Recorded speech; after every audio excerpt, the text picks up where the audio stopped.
नवरात्रि में ये 5 संकेत मिले तो समझ जाना माता रानी आपके घर आ चुकी है। जय माता दी। नवरात्रि का पर्व आते ही घर घर में भक्ति और श्रद्धा का वातावरण बन जाता है। कहा जाता है कि जब नवरात्रि में मां दुर्गा अपने भक्तों से प्रसन्न होती हैं तो वे अपने आने के संकेत स्वयं देती हैं। यह संकेत कभी सपनों में आते हैं, कभी घर के वातावरण में और कभी अनजाने रूप में। आज मैं आपको एक ऐसी कथा सुनाने जा रहा हूं जिसमें 5 अद्भुत संकेतों का रहस्य छिपा है। यह संकेत बताते हैं कि माता रानी आपके घर पधार चुकी हैं और आपकी भक्ति से प्रसन्न हैं। कहानी प्राचीन काल की है। बहुत समय पहले एक गांव में गोपाल नाम का व्यक्ति रहता था। वह साधारण किसान था, मेहनत करता था, लेकिन जीवन में संतोष नहीं था। हर समय उसे लगता कि उसके घर में सुख और शांति की कमी है। उसके मन में एक ही प्रश्न बार बार उठता, क्या मां दुर्गा मेरी सुनती भी हैं? नवरात्रि का समय आया। गांव के लोग व्रत, पूजन और दुर्गा सप्तशती का पाठ करने लगे। गोपाल ने भी निश्चय किया कि वह पूरे 9 दिन भक्ति करेगा। उसने संकल्प लिया कि चाहे कुछ भी हो, हर सुबह और शाम दीपक जलाएगा और मां दुर्गा के नाम का स्मरण करेगा। पहला दिन बीता। गोपाल ने श्रद्धा से पूजा की। रात को उसे एक अद्भुत स्वप्न आया। उसने देखा कि एक सिंह गांव की गलियों में घूम रहा है और उसके घर के द्वार पर आकर रुक गया। सिंह शांत था, क्रोधित नहीं। गोपाल ने जैसे ही यह दृश्य देखा, उसके भीतर अजीब सी शक्ति का संचार हुआ। यह पहला संकेत था।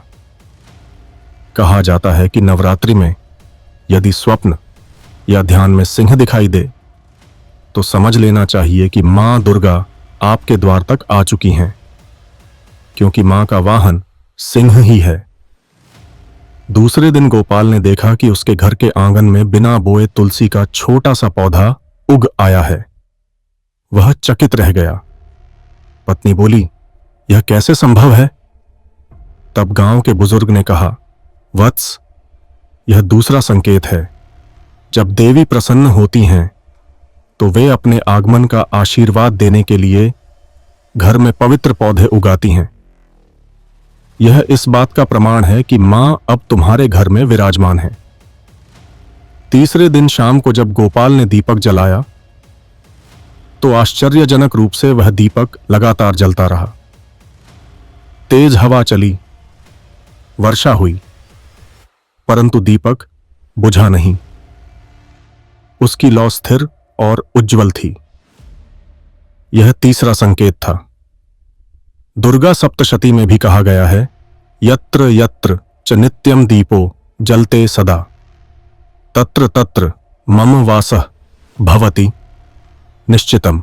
अर्थात जहां दीपक निरंतर प्रज्वलित रहता है वहां देवी का स्थायी वास होता है। चौथे दिन रात को गोपाल ने दुर्गा सप्तशती का पाठ किया। जैसे ही उसने सप्तश्लोकी दुर्गा का उच्चारण किया, उसके घर में सुगंध फैलने लगी। यह सुगंध किसी पुष्प या धूप की नहीं थी, बल्कि दिव्य आभा जैसी थी। सभी परिवारजन चमत्कृत रह गए। यह चौथा संकेत था। कहा गया है कि जब मां प्रसन्न होती हैं तो वे अपने आगमन का अनुभव दिव्य सुगंध और शांति के वातावरण से कराती हैं। पांचवां संकेत सबसे अद्भुत था। नवमी की रात जब पूजा संपन्न हुई तो गोपाल की छोटी बेटी अचानक प्रसन्न होकर बोली, पिताजी, मुझे ऐसा लग रहा है जैसे घर में कोई मां के रूप में हमारे साथ खड़ी हैं। और उसी क्षण कन्या के पास रखा दीपक और अधिक उज्जवल हो उठा। कन्या रूप में यह संकेत था कि मां स्वयं घर में उपस्थित हैं। इसीलिए कहा जाता है, नवरात्रि में कन्याओं को पूजना मां के साक्षात पूजन के समान है। दुर्गा सप्तशती में स्वयं देवी कहती हैं कि वे कन्याओं के रूप में निवास करती हैं। इन 5 संकेतों से गोपाल समझ गया कि उसकी भक्ति रंगलाई है और मां उसके घर आ चुकी हैं। इसके बाद उसके जीवन में सब कुछ बदल गया। खेतों में भरपूर अन्न हुआ, घर में शांति और सुख का वास हुआ और उसका मन सदैव प्रसन्न रहने लगा। तो मित्रों, नवरात्रि में यदि आपके घर या जीवन में ये 5 संकेत दिखाई दें, स्वप्न या ध्यान में मां का वाहन सिंह दिखाई देना, बिना कारण पवित्र पौधा या वृक्ष का उगना, दीपक का बिना बुझाए लगातार जलना, घर में दिव्य सुगंध या शांति का वातावरण फैलना, कन्या रूप में मां का आशीर्वाद अनुभव होना, तो समझ लेना चाहिए कि माता रानी आपके घर पधार चुकी हैं और आपकी भक्ति से प्रसन्न होकर आपको आशीर्वाद दे रही हैं।